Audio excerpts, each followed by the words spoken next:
One of the main reasons you feel tired when it comes to your pursuit of success is because you've defined the landscape of success as mountaintop to mountaintop, and you have forgotten that life is meant to be lived in the valley. I love a good mountaintop. I love a good goal that we can achieve, but the top of the mountain is lonely, windy, and isolating, and the reality is the life you're looking for was meant to be lived in the valley. It's time for you to redefine your landscape of success. Welcome to the Rocky Garza Show, where we explore the collision of a deeply meaningful life and a wildly impactful career.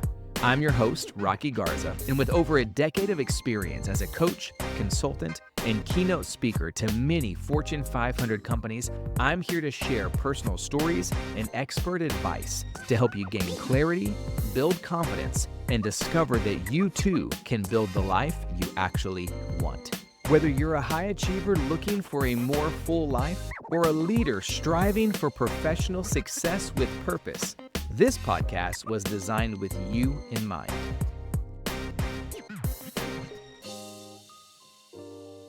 Welcome back to the Rocky Garza Show. I am so glad that you are here. Today we are talking about redefining the landscape of success.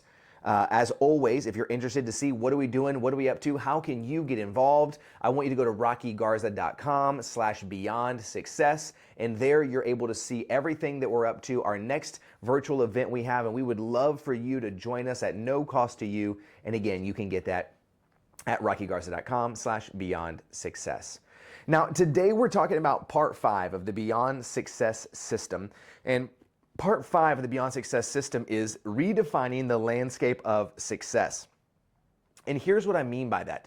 So often I find that we have created this idea that success is mountaintop to mountaintop. To really get it, to really make it, you've got to be 20 under 20, 30 under 30, 40 under 40. After that point, they kind of stop because they figure at this point we're really looking for 50 under 50. That's basically everybody qualifies now. But why? Why have we created this arena that says to be the very best, the very elite, to be successful, everybody in the world needs to know you, even if it's at the cost of those who love you most not really knowing who you are. You see, what I want to do today is I want us to redefine the landscape of success and move away from the idea that the mountaintop experience is really what we're going for. And rather, I want us to walk into a space that says, what if there are multiple points of success across the landscape? What if the mountaintop is in fact a function of success? What if midway up the mountain for many of us at different points in our life is a function of success? What if in fact living life daily in the valley is also a function of success, and we redefined the landscape of success? How much different would our life be?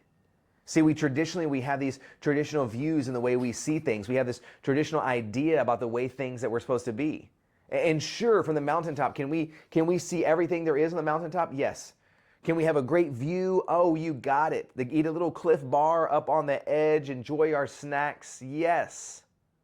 And the reality about every mountaintop that we climb is that inevitably there is a day by which we must climb back down. I think many of us are chasing the pursuit of higher, higher, higher because we've lost the art and the ability to recognize that coming down the mountain is not regression, but rather coming down the mountain is a response back into living the life daily that we have built. And many of you do not want to come down the mountain because you do not enjoy the life that you have built in the valley. And so you escape it daily by chasing the mountain top. So how do we do that? How do we begin to redefine the landscape of success? How do we begin to redefine to go that, hey, coming down the mountain is not ultimately regression, that maybe there's other points across the journey that are unique and important and valuable to me? What do we do with that? Well, I want to begin by us thinking about the gap. See, oftentimes the reason our goals are overwhelming and we chase this end-all be-all, the BHAG, if you will, we chase the big, hairy, audacious goal. We had to have something significant. And I think there's folks out there who do it really well. Let me be very clear about that, right?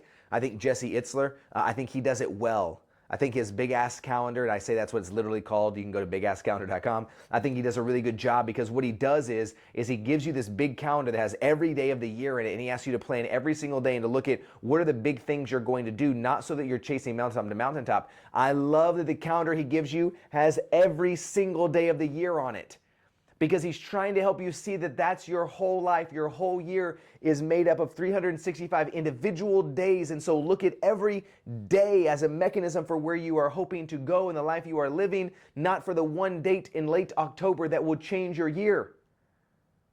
Because March feels miserable if we're only living in March because we can't wait to get to October. Oh, but October is so beautiful. If we lived every day that year up until we got there, it is exponentially more fulfilling. And so what stops us? What prevents us, if you will, from being able to do that and have that mentality? Well, number one, I think it starts with what I'm going to refer to as the gap mentality. We get caught up because we get in the gap mentality. Right? We get caught up because we say, and again, I'm not knocking these things as individual things. I think individually they are a great mechanism or a great fuel. I just don't think they're necessarily the goal or the result. See, you get locked up. We're approaching the end of Q3 here. We're going into Q4. We're going into getting ready for 2025. And so I think there's a part of this we get caught up because we're already thinking about our vision board for 2025. You've got 25+% of this year left, and some of you are already thinking about what you're going to do next year and how you cannot wait and how excited you are to start planning next year when you have 25% of this year left to live. You get caught in your goal planners, your 13-week goals, and I love a good 13-week goal. I love a good 90 days. I think we're 90-day creatures. I think the Traction EOS system crushed it because I think we're 90-day creatures. But getting further ahead of our skis than 90 days, because in 180 or 365, that's when life will really be fulfilling. Oh, it's a dangerous place to be, friend. And so what do we do? How do we recognize in life, where do we have the gap mentality? Where have we got lost in the idea of what the result would be as opposed to getting lost in the daily activity that could get us there? See, some of you have things like, I'm going to lose 20 pounds. Great goal, big gap. I'm going to increase my revenue by 30% this year. Great goal, big gap, right? This year, I want to make sure that I'm going to find my voice and be confident. You know what? Screw it. I'm tired. I'm never going to worry about what anybody thinks about me ever again. Great goal, big gap. Rocky, I'm going to stop believing the lies, and I'm not going to worry about it. I don't need help. I don't need a coach. I don't need anything. I'm going to do me. I'm going to work it out for myself. Great goal, big gap. And so what's fueling this gap mentality that we have? What's fueling this idea that we got to think of this astronomical result, and that surely will be the thing that does it? No, it's not going to be the thing that does it. Because for many of you, what's getting in your way when it comes to accomplishing the things in life you really want is you have a fear of failure. You're riddled with imposter syndrome, i.e. that's why we created the confidence method. This allure of instant gratification, that's why we created the Great Life Myth. This allure of knowing what it is we want, but we're not sure how to get there and we don't know what to do because we kind of lost a sense of who we are. That's why we created identity mapping. This inability to take a picture of where we are today and where we actually stand. That's why we created the EPS Matrix. See, there is a mechanism, there is a methodology to getting what you want and building the life that you want. But without the method, we will forever have a great goal with a big gap and lack the ability to take the daily action in order to get us to where we want to be. And the reason I know that is because let's take something very simple like saving money. Let's say you say this year, Rocky, I want to save $5,000 this year. Okay, that's a great idea. How are you going to do that? I guess I'm just going to save it. Well, how are you going to do that? Do you know how much that is a month? What's $5,000 a month? I don't know. What's $5,000 a week? I don't know. What's $5,000 for a day? I don't know. What's $5,000 if you do it twice? I don't know. I just know I want $5,000. So how are you going to do it? I'm just going to do it. Did you know that you could save $5,000 a year if you just put away $7 in the morning and $7 in the evening every day for 365 days? $7. $14 total. $14 a day. $14 a day. You're spending more on Uber Eats than $14 a day. Some of you, by the time you get your chocolate croissant, your espresso, and you get a drip coffee to go, you're in for 14 bucks. Now, the purpose of this is not to help you save $5,000. The purpose of this is to help you see that how when you break down something to the daily aspect, that how when you compound daily over a year, which I'm telling you is going to go like that, the amount of significant impact that you can create. So my question to you is, what do you need to do? What is preventing you from redefining your landscape of success? Number one, it's the gap mentality. It's the idea that there's so much in between where I am and where I want to be. Although it feels great to have a massive goal, the reality is that we don't do it. Now, if you're unfamiliar with how we do that or what that looks like, we have a process called the 365 formula. We're going to talk about that here over the course of the next few weeks. So just be on the lookout and listen, because we're going to share that. But the truth is, the reason that many of us get stuck where we are, the reason many of us can't redefine the landscape of success, outside of imposter syndrome, fear of failure, the natural things, is number one, we have a general lack of motivation and conviction. We just generally aren't sure what we really want, and so we never really start. We spend the majority of our life doing what somebody else wants us to do. Even if you have in fact created a level of success, you are the director, you are the VP, you are the CEO, you are the business owner, you've gone to 7 figures, you've scaled to 8 figures, you've got a staff, you've got people, it feels good, you bought the house, you got you a Rollie, okay, you feel good about the Royal Oak AP you got on your wrist. This is not a Royal Oak, by the way, this is an Apple Watch, but you have a Royal Oak and you feel good about it, but something feels like it's missing. It's because you have gotten the things you thought you wanted, or better yet, the things you thought people wanted you to want. And so we lack motivation and conviction about what we really want because we're unsure of what we really want. That's why you've heard it on every episode of this season so far. I've asked you, what do you want? The second reason, outside of lack of motivation and lack of conviction, is just general lack of prioritization and commitment. You have made something the priority that was never meant to be the priority because it made you potentially the most profitable. I am not knocking profit. Please do not hear what I'm not saying. But I do want you to hear what I am saying. If profit is not the number one driver in your life, then help me understand how come it is your number one priority. I am not knocking your profit.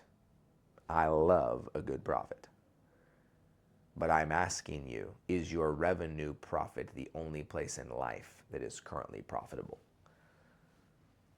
And if so, what are you going to do about it? Third component is simply the daily activity. My guess is if you're listening to this podcast, you have created some level of success in your life. The reason you still feel some level of discontentment, some level of burnout, some level of tired, some level of exhaust, some level of surely this isn't it, this for another 10 years. I just got off the phone with someone 2 hours ago, built a beautiful family practice, okay? They do 10 plus million a year, have a great life. It is awesome. They are considering what they want to do next, because currently they have circumstances in their family that are reminding them that life is short. We created something beautiful over the last 20 years. We may not have 20 years left. Is growing and scaling and profitability really what we want to do in our last 20 years? If your convictional answer is yes, go for it. If your general answer is yes, but you're unsure about your convictional one, I would ask you to consider what it is that you want. And what is the daily activity that's actually going to drive where you want to be and how you get there? So if lack of motivation, lack of conviction, if lack of prioritization, lack of commitment, if the inability to recognize and or to complete the daily activity required to actually build a life that we want, what do we do about that then? How do we change that? Number one, we start with knowing what you want. If you feel a lack of motivation and conviction about where you are and what you're doing, why don't we redefine what it is you're currently doing and what it is you actually want? I want to encourage you, get out a piece of paper, write down 20 things that you want. What do you mean, Rocky? Like things I want physically, or things that I want like materialistically, or things that I want like in my life, or things that I want to feel, or things I want to? Yes, the answer to that is yes. Write down 20 things. I don't care what you write down. Write down the first 20 things that pop in your head when I say, what do you want in life? What do you want? Write down the first 20. Then I want you to wait 24 hours and I want you to mark off 10 of them. I want you to wait 24 more hours and I want you to mark off 5 of them. And then I want you to tell me what are the top 5 things you actually want. And how much energy are you currently expending in those things? If you are looking to live life beyond success, that's how you begin. Lack of prioritization, lack of commitment. Stop saying you're going to prioritize your schedule and start scheduling your priorities. If family's important to you, put it on the calendar. If date night's important to you, put it on the calendar. If your grandparents or parents are important to you, put them on the calendar. If the kids' games are important, put them on the calendar. And don't block something over them, but make them yourself busy. Stop mistaking your activity for progress and stop convincing yourself that there is always something to do and therefore I can't do what I want because I have to do these things. If I don't do these things, then things won't go the way that I really want them to go. And if they don't go the way I want them to go, then we're not as profitable. And not as profitable, then nobody's happy. So therefore I must stay busy. Your math is not mathing. Or maybe your math is mathing, but you're living life on somebody else's equation. And that's a determination that you're going to need to make. And so, as we look at redefining the landscape of success, do you know where you sit right now? Do you know actually how you feel about where you are now? We have what we refer to as our EPS Matrix. This is the 8 points of success matrix. And what we do is we utilize this for all of our clients, our group coaching clients, as well as our VIP one-on-one clients. We have you go through and take the EPS Matrix. It is a 64 proprietary question assessment that we give you to assess where you are on 8 different components of life.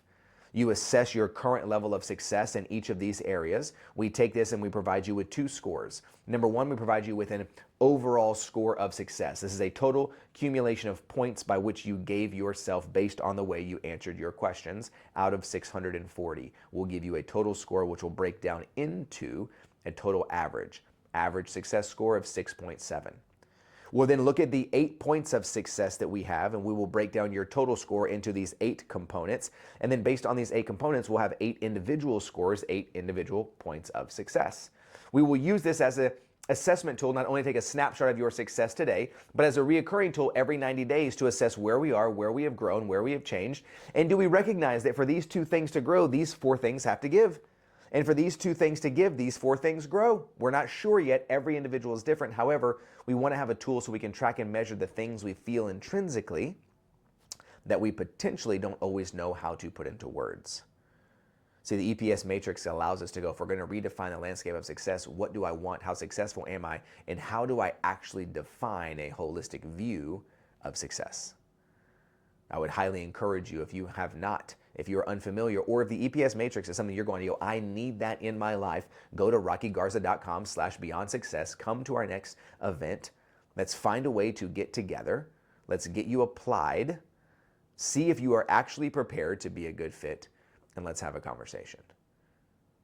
I believe for you to live beyond success, you have to know what you want, a clear definition for what that is, and a clear actionable plan of how we're going to get there.